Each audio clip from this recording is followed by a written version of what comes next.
Le mariage. Une simple cérémonie ou une alliance sacrée devant Dieu. Dans cette vidéo, découvrons ensemble les traditions du mariage selon la Bible, telles qu'elles étaient vécues par les patriarches, et ce que Dieu attend aujourd'hui de ceux qui veulent s'unir devant lui. 1. Le mariage. Une institution divine. La toute première union de l'humanité a été faite par Dieu lui-même.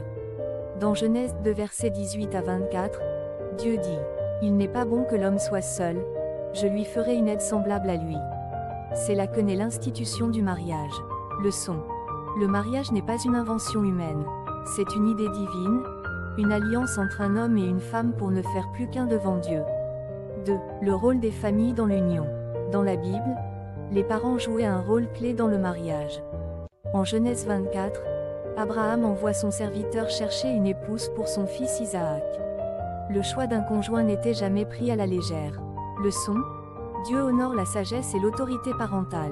Un mariage biblique implique l'accord des familles et non des unions secrètes ou impulsives. 3. Les fiançailles. Un engagement sérieux. Dans Matthieu 1 verset 18, Joseph et Marie sont fiancés.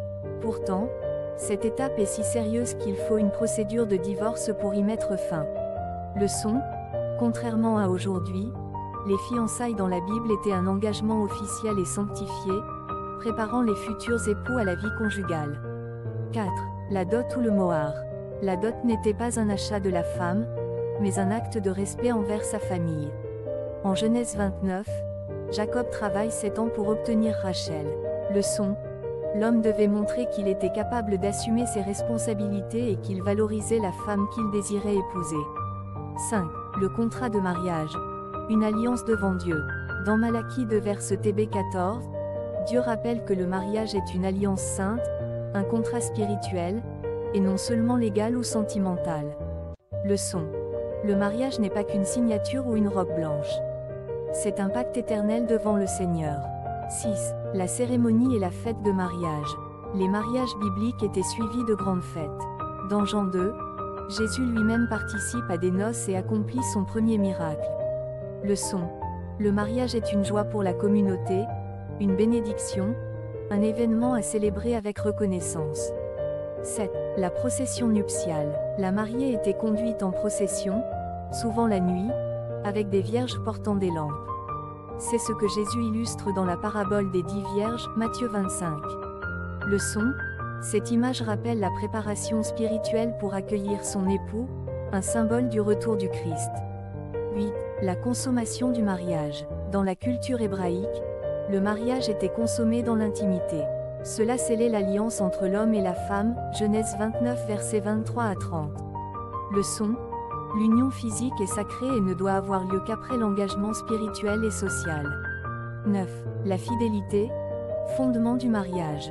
Hébreux 13 verset 4 dit « Que le mariage soit honoré de tous, et le lit conjugal exempt de souillure. » Dieu déteste l'infidélité et la trahison de l'alliance, Malachie 2 verset 16.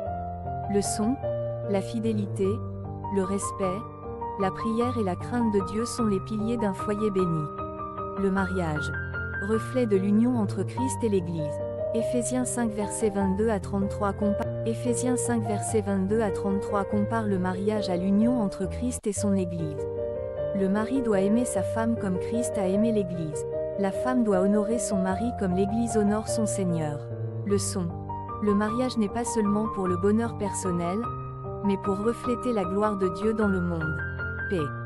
Conclusion. Le mariage selon la Bible est plus qu'un amour romantique.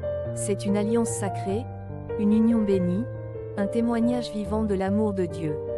Que chaque mariage soit fondé non sur la mode ou la passion, mais sur la parole de Dieu.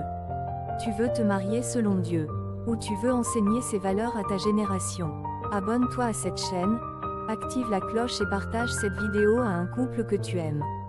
Dis-nous en commentaire.